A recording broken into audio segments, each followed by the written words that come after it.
आमर नेता राहुल गांधी तांको पिता को आतंकवादी माने हत्या करथिले, तांकर जेजेमा को आतंकवादी माने हत्या करथिले। जवाहरलाल नेहरू जी 11 वर्ष देशर स्वाधीनता पई जेल थिले। ए जो माने जो आमको आम नेता को आतंकवादी कहउचंदी से माने किए कोन कोन करछ तमे देश पई तमे देहरे गोटे छुंची नहीं छ ना तमे कहबो आम नेता को आतंकवादी कहबो। आतंकवादी किए जे मिछ को सत कहउची से आतंकवादी, जे पॉलिटिकल टूरिज्म करछंती निज स्वार्थ पई से माने हला आतंकवादी।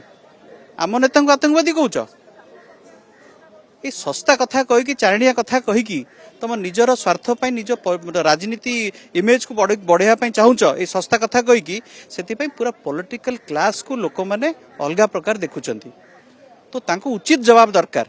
से आम कांग्रेस जो मैंने कांग्रेस को भल पाँच आम नेता को भल पाँच देश को भल पाँच से एकाठी होकर चेतावनी आम दौचु। आज आम एफआईआर देलु जदि पुलिस किसी कार्यानुष्ठान करनी आम पुणी रास्ता को ओह्लैबू। आ जो मैंने कही आम आउ थे भी कही दौचु तमें आम नेता कथा तमें आम किसी कहया दरकार नहीं, तमें निज कथा बुझ। आतंकवादी तमें आम नेता नुहे।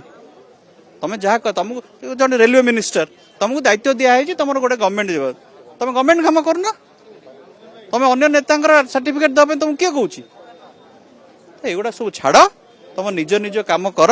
आम नेता आम भल देश भल देश जी साक्रिफाइस कर परिवार तमें पाद धूल भी ना तमें कौच आतंकवाद बंद कर।